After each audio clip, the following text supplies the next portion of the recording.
India is a country of juaris where we like to bet on everything. शरत मंजूर है।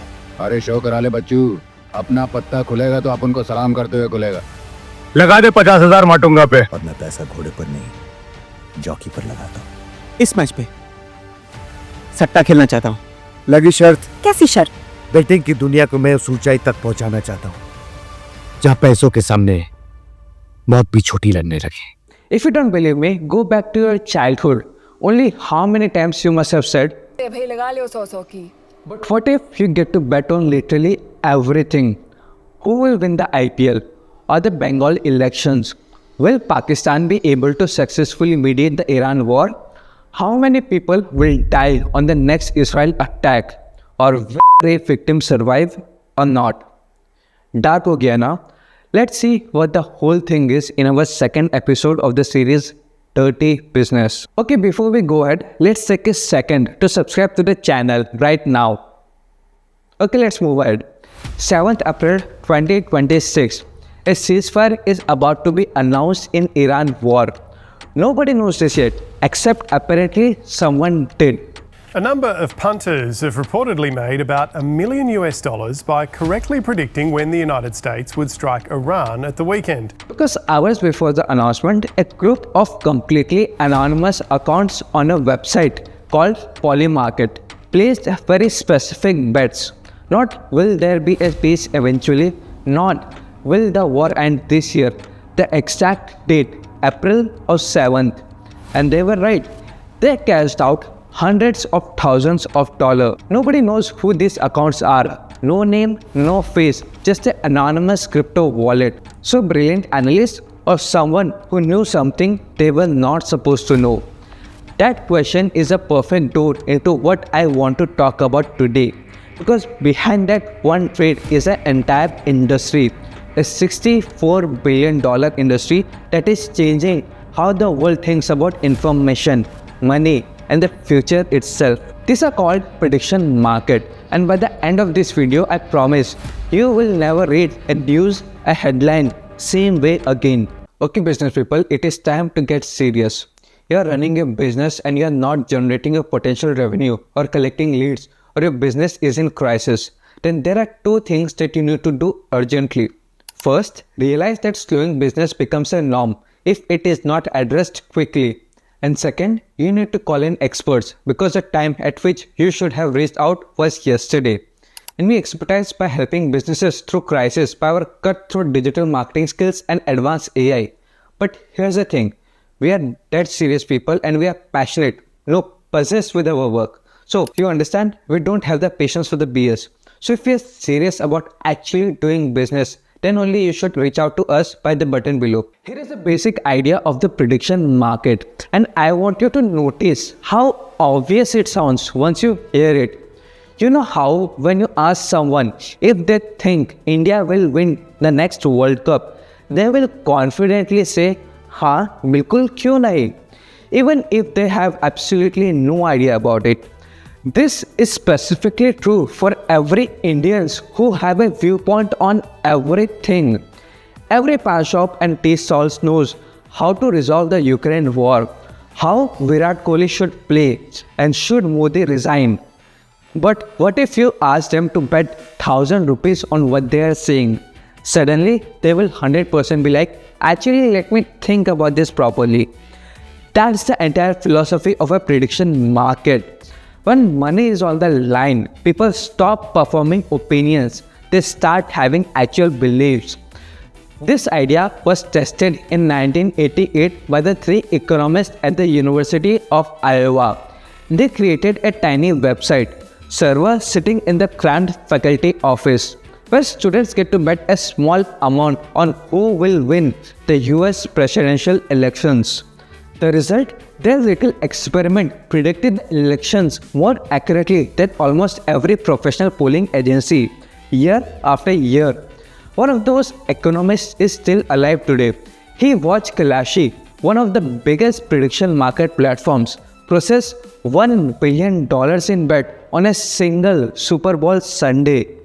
He told NBC News that the only thing he was surprised about is it took so many years to get there. That 1988 experiment is a great grandfather of a $64 billion industry. Let me give you one clear example and we will move on. Say there's a question on Kalasi. Will the RBI cut the interest rate in June? Or all the questions in the world. You can buy a yes contract. It is currently priced at, let's say, 60 rupees. That means the market collectively thinks that there is a 60% chance that this could happen. And if RBI does cut the rates, your contact pays you 100 rupees and you just made a 40 rupees profit. And if they don't, you lose 60 rupees. Simple, right? But here's where it gets interesting. The price isn't fixed. It moves in real time, like a stock price. RBI governor gives a hawkish speech, yes drops to 45%. The inflation data comes in hot and it drops to 30%. The price is the market's live opinion on what's going to happen. This is different from casino. In a casino, house always wins because they take a opposite side of your bet.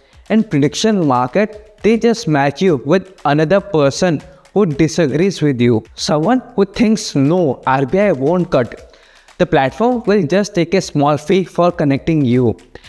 That's it. This is why these platforms say they are not gambling, they are trading financial instruments. But I think once you see an example, folks, you're going to understand that Kalshi and Polymarket are clearly exchanges that facilitate the trading of financial products and not gambling companies. Whether that's honest or convenient, we'll get to that soon. But here's a stat that made me stop scrolling when I read it. At the start of 2025, the platform Kalshi was handling $30 million in trades per week. By the end of 2025, $3 billion per week. That's not growth, that's Artemis 2 launching for the moon. Polymarket, the other big platform, received a $2 billion investment from the owner of the New York Stock Exchange, the NYSE, Wall Street's most powerful institution, betting on a prediction market platform. So suddenly what happened? Three things. First, the 2024 US election broke everything open. The traditional poll said that Trump versus Harris was a flip coin, 50-50, dead even. But prediction market had Trump winning clearly and confidently. And they were right.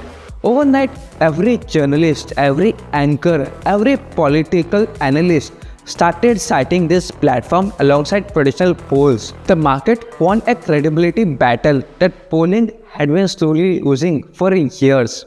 Second, the right people got involved. Donald Trump Jr. became a paid advisor to Kalshi, an investor and advisor at Polymarket.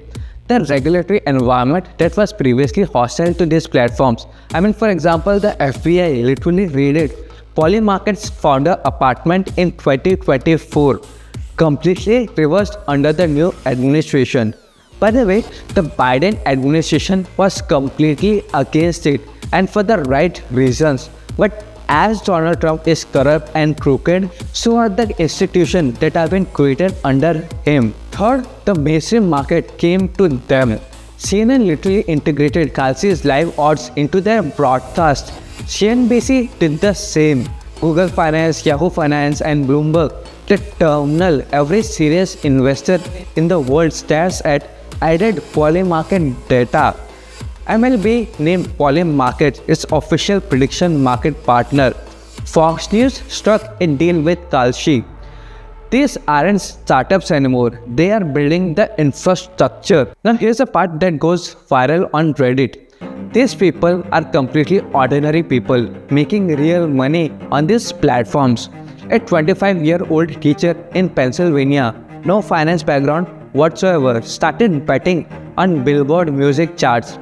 Which songs would hit number 1? He followed Taylor Swift fan pages, tracked pre-saves, turned on post notification from music accounts. He lost 50,000 rupees on the first trade, but then he started winning quite consistently. He paid off his student loan, and he is not unique. On Reddit, on Twitter, entire communities are sharing strategies. People are building data models, tracking blockchain activity to see where big money is moving before they move. Some are even treating it like a full-time job. This is the #1 strategy to start making money on Polymarket today. Big companies, they are taking the data extremely seriously. Bloomberg added prediction market data to professional terminals because institutional investors wanted it. Newsroom used their probabilities as a real-time signals. Government looked at these odds when deciding how to frame policy communication. But here's the thing nobody puts in the highlight reel.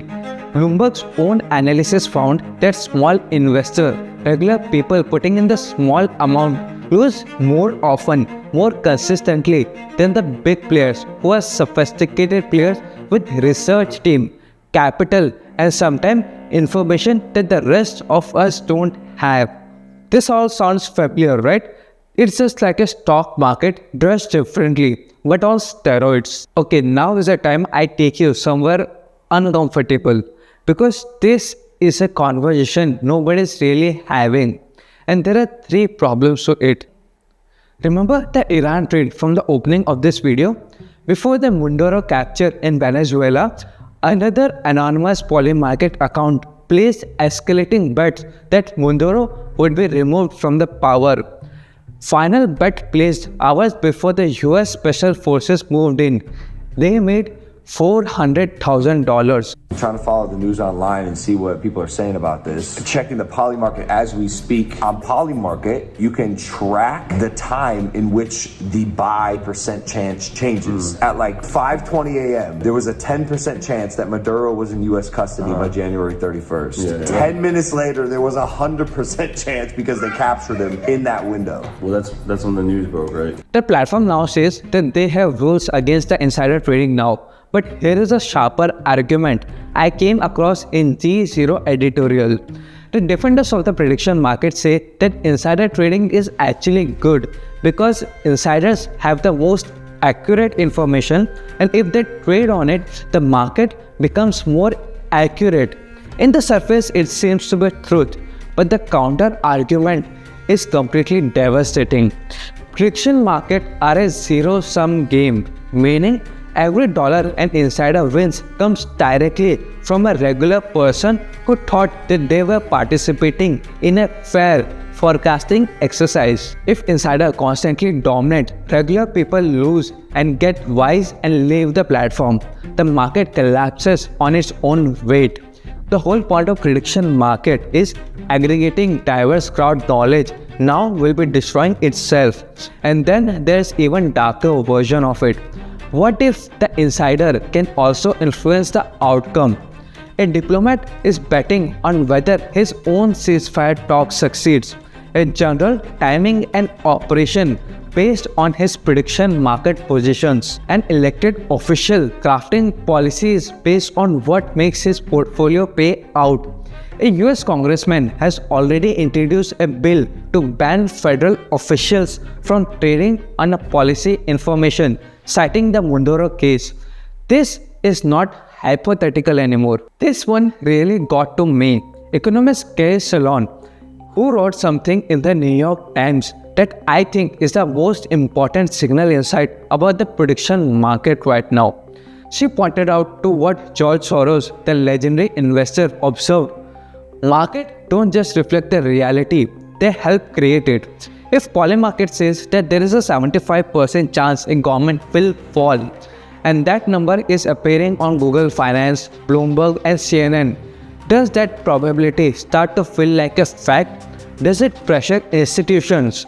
Does it changes how investors, journalists and voters behave? She said, and I quote, legitimacy increasingly flows to whoever processes uncertainty first. Markets have optimized for speed.